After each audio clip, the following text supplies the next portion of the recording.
Hello everyone, কেমন আছো তোমরা? This is me my channel থেকে তোমাদের শুভেচ্ছা জানিয়ে তোমাদের সাথে আজকে শেয়ার করব ইজি রেসিপিতে গরুর মাংসর রেসিপি।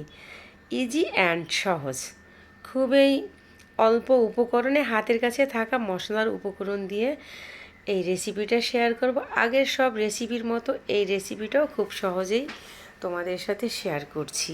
তো দেখো, প্রথমে হাঁড়ি বসিয়ে দিয়েছি, সরাসরি রেসিপিতে যাচ্ছি। হাঁড়িটা বসিয়ে দিয়ে পরিমাণ মতো তেল দিয়ে দিচ্ছি, তারপরে দুটো তেজপাতা আর 1.5 কাপের মতো পেঁয়াজ কুচি দিয়ে দিচ্ছি। আর পেঁয়াজটা কিন্তু আমি একদম ভেজে নিব না, মোটামুটি মাঝারো টাইপের ভেজে নিব। আমি যে কোনো রেসিপিতে পেঁয়াজ কিন্তু একদম ভেজে ব্রাউন করি না, মোটামুটি হালকা ব্রাউন করে নেই। তো দেখো, ব্রাউন করে নেওয়া হয়ে গেছে। এখন আমি মশলার উপকরণ দিয়ে দিব। প্রথমে দিয়ে দিচ্ছি আদা রসুন পেস্ট 3 চামচ একসাথে। তারপরে গরুর মাংসের যে মশলাটা আছে ওটা আমি পেস্ট করে নিয়েছি, ওটা দিয়ে দিচ্ছি। মরিচ একদম অপশনাল, যে যেরকম পছন্দ করো সে সেই রকম দিবা। হলুদ গুঁড়ো 1 চামচ, ধনিয়া গুঁড়ো 1.5 চামচ, মরিচ 1.5 চামচ দিয়ে একটু সুন্দর করে তেলে ভেজে নিয়ে এখন পানি দিয়ে কষিয়ে নিচ্ছি। আর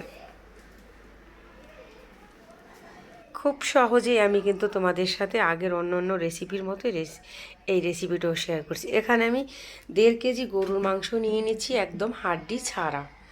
তো মাংসটা ধুয়ে একদম পানি ঝরিয়ে রেখেছি, সেই মাংসটা দিয়েই এখন নাড়াচাড়া দিয়ে কষিয়ে নেব ঢেকে, যে পর্যন্ত সুন্দর করে কষানো না হয়।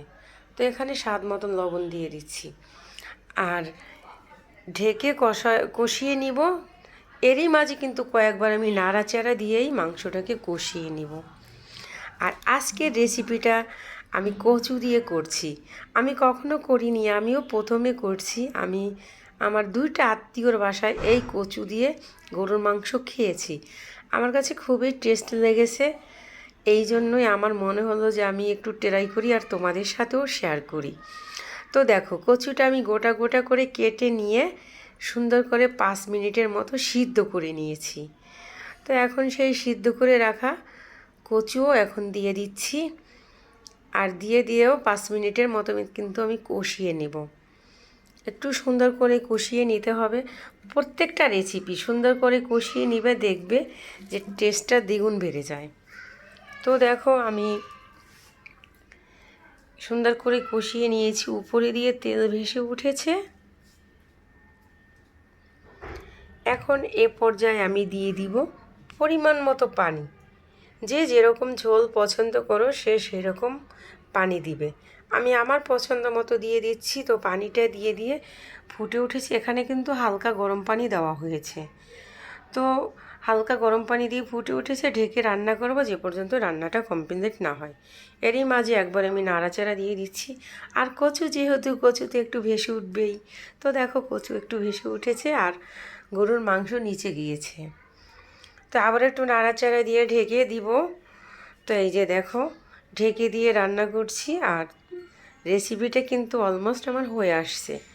এখন একটু নাড়াচাড়া দিয়ে এ পর্যায়ে কিন্তু আমি এখানে আবারও 2 থেকে 3 মিনিটের মতো ঢেকে দিব। তো এখন এ পর্যায়ে আমি 1.5 চামচের মতো ভাজা জিরা গুঁড়ো দিয়ে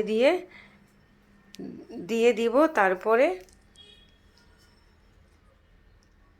ভাজা জিরা গুঁড়ো দিয়ে তারপরে কিন্তু আমি নামিয়ে নিব। দেখো, এই যে আমি নামিয়ে নিচ্ছি। এই যে এখন একটা সার্ভিং ডিশে আমি নিয়ে নিচ্ছি। আর এটা একটু ঝোল ঝোল রেখেছি, কারণ এটা একটু ঝোল ঝোল টেস্ট লাগে। তো যদি রেসিপিটা পছন্দ হয় অবশ্যই চ্যানেলটা সাবস্ক্রাইব করে দিয়ে পাশে থেকো। কমেন্টে জানাইও কে কোথা থেকে দেখেছো, আর এরকম একটা রেসিপি তোমরা ট্রাই করো। খোদা হাফেজ, বাই।